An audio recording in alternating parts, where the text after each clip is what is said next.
Hey everybody, this is Rima Desai, and today we are talking about balancing the sun energy in one's horoscope. So when we have a weak or overly fiery sun in our horoscope, in our chart, when we have problems with father figures, authority-like figures in our life, including the government, low self-confidence, we could have problems with just not having a father who's supportive, who could be very critical, who could be missing from our lives.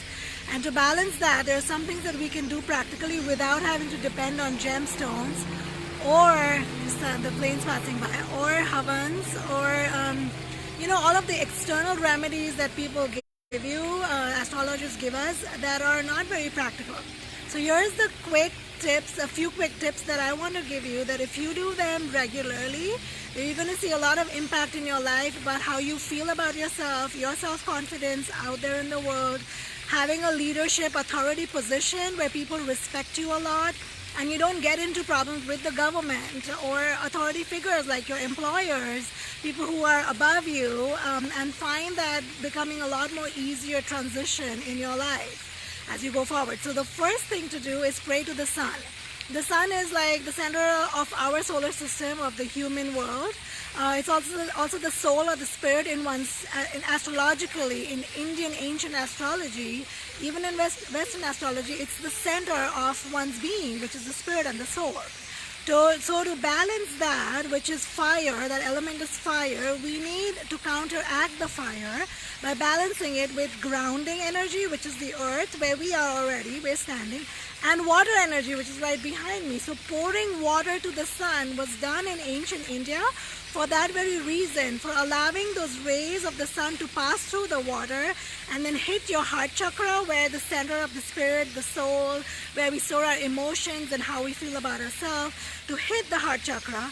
And then the rainbow effect that is invisible, that is created by the sun's rays passing the water, just like shoots across all the 7 chakras of the body, which are again rainbow in color, starting from the root chakra all the way to the crown chakra, and it balances those chakras. And the reason we need to do that every day is because our chakras are constantly absorbing energy from outside, which creates imbalances. So we need to pray to the sun every single day. The sun wakes up every single day for us, basically is there, right? But it never fails to do its duty. And so we must do our duty to acknowledge that, to acknowledge the sun and allow the energy to come through us and balance that energy within us. So that is very important, to pray to the sun using water, and that water has to pour from above us, because then you want to hit all the chakras of your body. So that's one. Now, if you can't do that, like I don't do that, I want to do it regularly, but the sunlight doesn't come to my home. That's another trick, having your doorway, which will open up to the east side, which will open up to the sun, comes bright sunlight coming into that. That is a great technique as well.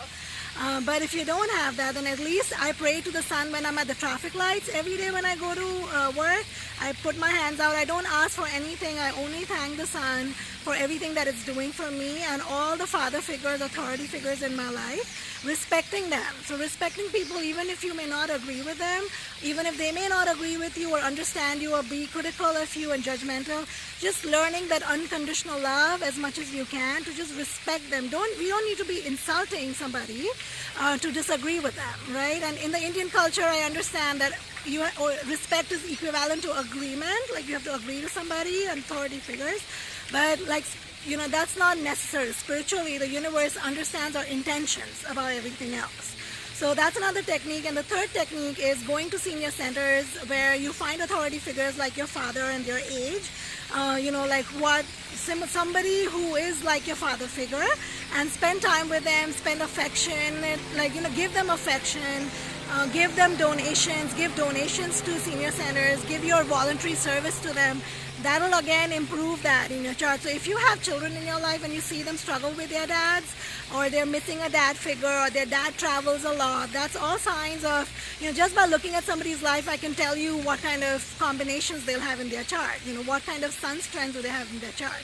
So when you see that happen, you can share these techniques and do them regularly. Especially praying to the sun is extremely powerful. It's a very, very powerful technique to create a lot of rapid shifts in your life. Consistency is the key. So if you happen to miss a day and lose that link, don't be overcritical of yourself. Just get back to it. And I wish I knew this technique when I was little. I struggled a lot with my dad. He's a very different personality. He's very very Indian, orthodox, traditional in his approach, and he has some great things, great qualities that he shared with me, but there's also a lot of struggle that came with it for me. So I wish I knew this when I was little, and I want to share that with everybody else. And I will be writing an article where I will be sharing the specific sun mantra. There's a mantra that comes with it that the sun energy recognizes. The universe can hear that energy coming out of you. And so I'm going to share that mantra in the article that I will write. Please pass this message on to other people. Have a great Thanksgiving. Thank you all for hearing me, for being a part of my life, and thank you to the universe for everything that it's given me. Who would you like to thank this Thanksgiving? Just think of that, and have a wonderful, wonderful week ahead. This is Reema Desai signing off. Bye-bye.